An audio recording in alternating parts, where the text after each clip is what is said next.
This is my friend Jeremy, and this is his family, his girlfriend and 3 kids. We've been best friends since we were 13, and we stayed close all the way throughout college. We always enjoyed making videos together.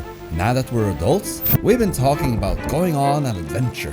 And what better way to do that than to cycle from his hometown of Bergen across Norway to the capital, Oslo. That's 500 kilometers of mountains and fjords. And the best part? He has never been on a bikepacking trip before. Kom igjen, Jeremy, du får til! Norge. What's your expectations for this adventure? I'm gonna be wet, gonna be tired, angry, tired, and tired. But I love an adventure. You can't have an adventure without being tired or wet. Our first wet stage will take us from Bergen to Mundheim. The plan was to set up tents in the free Norwegian nature. At least that was the plan. But with cycling trips, you'll always find that things don't go accordingly. That, ladies and gentlemen, is the world's longest cycling tunnel. 3 kilometers long. Let's go check it out. There's plenty of dog poop right here. People bring their dogs inside to poop. Yes. And in the middle of the tunnel, there was a big open space for resting. If you consider tipping over to be a form of resting. I forgot to mention embarrassed. You've probably experienced having your foot stuck in a pedal and down you fell. It's not gonna be the last time. After traversing a few more kilometers in a slightly hallucinogenic tunnel, we emerged into a sunny day. The sun will come out tomorrow. Only 497 kilometers more to go. Leaving Bergen behind, cheered on by a friend and his tiny puppy, all ahead was the open road of the Great West. I can officially say that the rain has started. There's one thing you can know about Norwegian weather: rain will always come. When the rain began, there was no sign of it stopping for the rest of the day. Regner det, og det regner masse. Luckily, our first ferry crossing meant we could take a warm break and grab some food. But all that running water caused my body to expel excessive fluids, in which needed to be emptied immediately. Our first ferry ride was followed by our first traditional svele and some coffee, which provided much needed energy for the rain. We seeked shelter underneath a gas station. The rain is not bad, but it gets you moist. There's rumors there'll be snow in a couple of days. But so far, so good. How about the functioning of the genitals? Still working. We're not getting cold yet, because as long as we're cycling, you can keep your body heat, but we shouldn't stand still for much longer.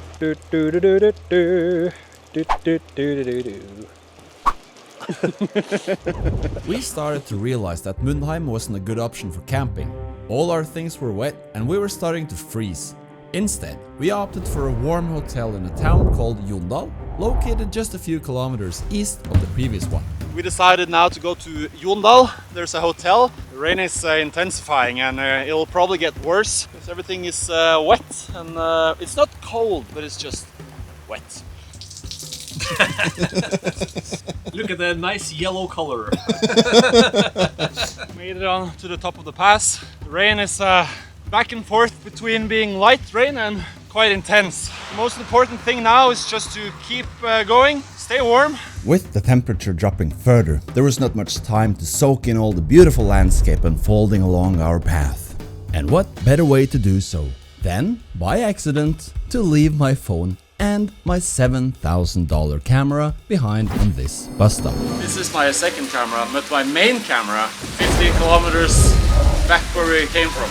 The weather is not the best for electronics outside, but we did manage to find some people on the street that helped us find someone who could drive back and try and see if the camera and phone is still there. So let's see what happens. Der var de, vet du. Halla. Og kamera og mobil. Dæven oss, det her så konge det. Subsequent to the camera's return to secure custody, the frigid condition had taken their toll on us, compelling us to seek refuge. Fortunately, with the help of the locals, we were given a phone number for someone who could help us. Little change of plans. We decided, because we're so insanely cold from all the rain, to check in at this place. A few apartments, maybe a few rooms, as long as we can get a shower. Not together. The very nice manager of this hotel showed up in no time to let us in. we were able to remove all our wet clothes and empty everything that was filled with water before we sat down and enjoyed the night in this beautiful $160 a night room. In Norway, you don't pay for accommodation, you pay for the view. It's like Scandinavian pay-per-view, only with fjords. It makes you forget about the price. On day 2, we aim to cycle along the stunning Hardanger fjord to the small village of Kinsarvik. We bade adieu to our lodgings, though not before making efforts to engage in social discourse with the locals in their native tongue. How are you doing? It was absolutely pissing down with rain earlier. Luckily we left a bit late. Oh shit, it's amazing what oil money can do to you. Oh look, nice Airbnb. So we will arrive soon at the ferry. Nice. The ferry will take us over to the other side of the Hardanger fjord, to Jondal. And over there lies our biggest challenge yet, first mountain pass. But as everyone eventually learns, bikepacking presents numerous challenges. The key to enjoying the journey is to savor the small moments and not dwell on the hard times ahead. We are blessed with warm ferries, traditional sleighs, and the occasional lucky break when the rain stays away and we are treated to a patch of blue sky above our heads. It's as if someone up above sends a little miracle to encourage us. In Norway, you're doomed to have to enter a tunnel once in a while on a bicycle. And it might be a little bit scary in the beginning. I actually prefer cycling inside tunnels because they keep me dry. The only thing though is that when a car enters the tunnel, even though it's just a small car, it sounds like a train with 100 carriages entering right next to you. And that was even an electric car. Pedaling alongside the Viking-constructed road wall, we completed our final rest stop prior to the mountain pass. Here in Heran we speak Heransk. Can you say a full sentence in Heransk? Lykkelen ligger på jadelen. What does that Is that, I'm guessing it's a mountain? I'm guessing it's some sort of pickup line. Like, you look beautiful today, honey. Svaret det altså nøkkelen ligger på hyllen. That's the way we're going right now. Should be about 3 kilometers of uphill. It's not the worst part yet. Let's start it now. Hey, oh, I need to say hello to this guy. Oh, dude. If you're ever looking at a map and you see the road go back and forth, that's a sign that your legs will be very sore in a few moments. The uphill is so brutal that I don't even bother wearing a helmet. Because if I fall, it's like going to sleep. This is truly exhausting. I actually think I lost my friend. Where are you, my friend? Where are you? Oh, there he is. It seemed like Jeremy had ran into some minor issues. Couldn't detach from those things there, so I fell over and that broke off. Welcome back, my friend. We stomped our way upward, shouting a few ancestral slogans to express our current feelings. And more often than not, what is lengthy and challenging ultimately feels rather satisfying. We're at the top. It feels really good. Oh man, that was hard. The final part of our day's journey took us through Hardanger, a cultural landscape with rich soil that produces the finest fruits in Northern Europe. As we were a little early for the season, we instead enjoyed the fruits that are produced all year round. Tasty, refreshing beer. The ferry was another hour away, and since I was becoming increasingly drunk and violent, I decided to see if any locals were in the mood for a challenge. These guys, they challenged me for a race. So he has a motorized scooter. He has like a small bike. And I have my 50 kilo bikepacking gear. You guys ready? Yes. Okay, and go! He's too fast! Oh, this little kid is too fast too! Between us, man! Oh, he's so close! Nice! Woo! And here's the loser. Nah, I'm kidding. You get second. Are you okay? You fell actually. Yeah, he's a cool kid. Congratulations, even though you were cheating a little bit. Having fallen behind in a race against two 10-year-olds, it was time to call it a day. The ferry took us to the final part of the Hardanger fjord, to the small town of Kinsarvik, where we started day 3 of our journey from Bergen to Oslo. It is day 3 of Bergen to Oslo. The first couple of days has been moist. This day, slightly less, but still a little. What started as a wet endeavor soon turned into a bright sunny day that revealed true beauty and awe-inspiring wonder of one of the world's most beautiful fjords. route of day 3 was a short one. We only traveled 30 kilometers from Kinsarvik to Eidfjord. We wanted to get a proper rest in before taking on the challenge of the next day. After patching up Jeremy's bike, the next morning we prepared for the most dangerous and challenging part of our adventure. This is the infamous Måbø Valley. Earlier I said if the road goes back and forth, that's usually a sign that your legs will be very sore in a short while. But when a road goes in circles... Yep, that's how steep it is. So as you can see, it's a big yellow sign stating you're not allowed to go through Måbødalen, which is exactly where we're going right now. Closed doesn't mean forbidden, right? If it's blocked because of rocks or whatever, then we'll just climb over it. We pick our bikes on our backs and then we'll just do some hiking over the landslides or whatever. I don't know. There's really no other alternatives. So we just went along with it. And shortly after, we encountered our first obstacle. Here we have the first obstacle of the day. And that means we actually have to carry our bikes around. Jesus, take the wheel. Nope.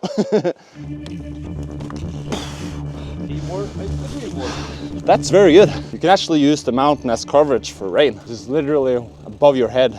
Over there's a huge boulder in the middle of the road, so I guess we're taking the tunnel. A little bit challenging to see every part of the road in front of me, so let's hope there's not any big holes in the road. Potholes would be the least of our concerns, as we would soon figure out why the road was closed. Oh my god, here's a real landslide. It doesn't look that big, so we might be able to climb over. But our bikes are really heavy.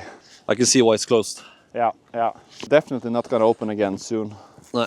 I'm guessing never. All the trees has been snapped clean off. I guess the safest way, if there's a slide coming, I don't know, jump in the water. They go into the mountain. This is 40 or 50 kilos. I don't know what's worse, the fact that I'm carrying a 50 kilo bike on my back through a landslide area, or that I've drank too much coffee and I have to poop so bad.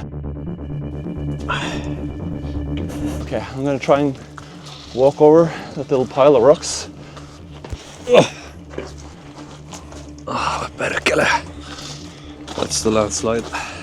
Yeah, what do you think? I've never... Oi! It's powerful stuff. It really is. We're used to floods and mudslides. I've never seen a landslide with rocks before. It's a lot of power involved. On the one side you have a mountain that can break out at any second, and on the left side you have deep water. If it starts falling, you either go as close into the mountain as you can possibly go. You can jump into the water, but still you might get hit depending on the size of the rocks. But I'm no expert. If you have a landslide expert, then write in the comments what you think we should do, apart from not entering a landslide area. Well done. Good. Oh, okay. Right, we're through. Feels good. I'm gonna explore the tunnels a little bit. Oi. It's pretty dark in here, but I guess this is Automatic light, there's a camera. You better fuck off then. I guess this is the emergency exit for the tunnel on the other side of that wall. Here you saw a camera. Yeah, I saw a camera. That means the authorities are now after us. What are those? Garbage. Old garbage cans. Now we're gonna follow this tunnel a few hundred meters ahead, and hopefully we'll get back on the main road and back to relative safety. Whoops. So we're gonna continue now along this old road, deeper into the valley, and let me tell you, this is not our biggest obstacle yet. Thank you, sir. So for the next 3 to 25 kilometers, there's about 8% elevation. I don't think it's called elevation. What do you think elevator comes from? From God. We followed the beautiful main road for a while, but that wouldn't last long. This sign states that we're not allowed to follow this road anymore, but here we have the old road. B-E-A, beautiful. And there's always a constant risk of landslides. After 4 days, you still don't know how to attach your shoes. I don't find the right technique because it's a bit broken. And One might assume that a road no longer in use would be a less than pleasant experience. But no sooner had we passed through a large, stunning opening and proceeded around the corner when the magnificence of the valley revealed itself. Here we have the second obstacle, but I guess they figured if you're stupid enough to go all the way up here, we don't even bother closing it properly. Just be a bit careful. Going straight into the water on the other side.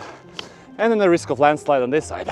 Danger lurks on every corner. Disregarding the danger, this place was breathtakingly beautiful. We haven't even gotten halfway up the mountain, but I can already feel the increasing cold. It's pretty tight, but it also at the same time feels nice being all by myself. I don't know if this road was just broken because it was hit by huge boulders, or the fact that it's literally a landslide river. I think it's troll pinball. Yes, it is. That's what it is. Oh, my balls. I'm pushing the bike with my balls. My balls. I decided to walk for a little bit. The road here is quite damaged. It's also narrow. I can hear it. See the waterfall? Nope. The road is shut. It was made by those who are dead. There's a few obstacles, but they're manageable. See on the top there? That's the top of the waterfall. Still a little bit to go, but it's absolutely manageable. This is probably some of the sickest sceneries I've ever seen. Wow. I've always believed that working hard to achieve something provides an even better experience. The challenge of getting to the top was tough, and at one point we risked severe danger. But now, what lay ahead of us was open mountain areas covered in snow and bathed in sunshine.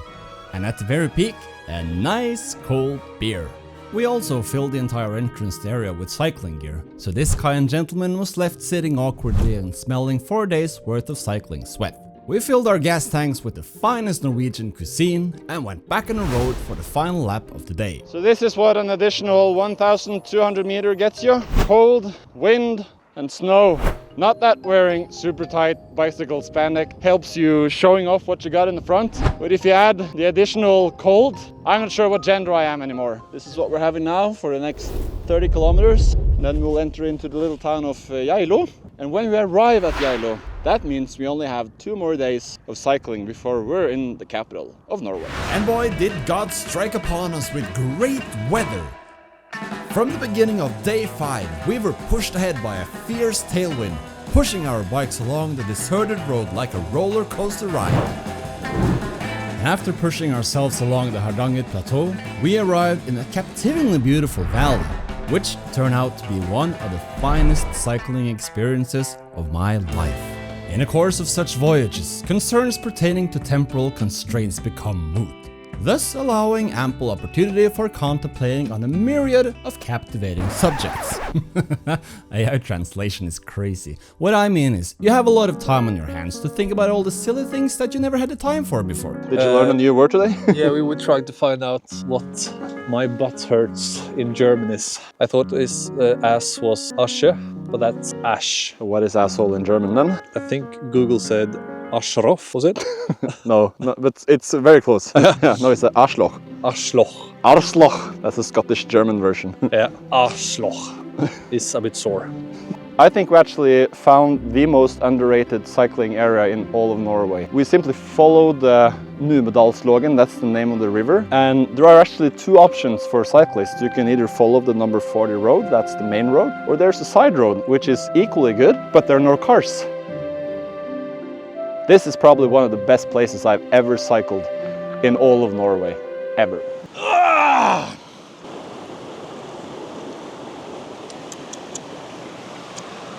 This is some good quality water.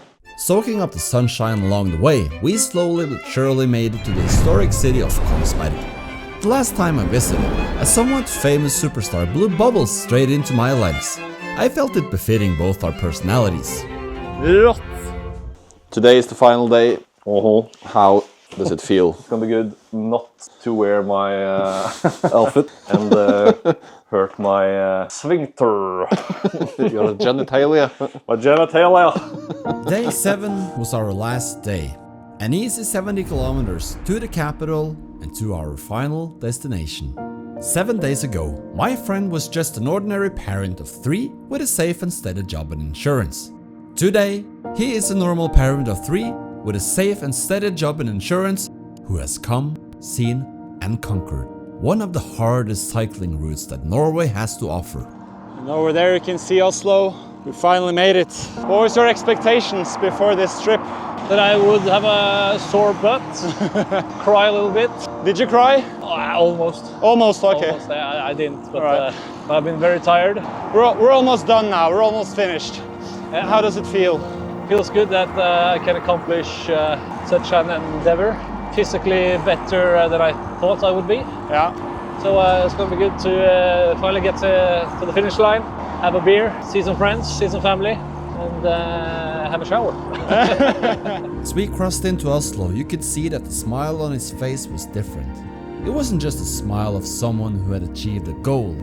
It was a smile of accomplishment. No matter the weather, no matter the elevation, my best friend was now a member of the small league of bikepacking cyclists, a group of explorers and curious people who had discovered that the world was now open to his pedals. And who knows, maybe one day we'll do another great adventure together, as long as in the end, the everlasting journey will still be our friendship.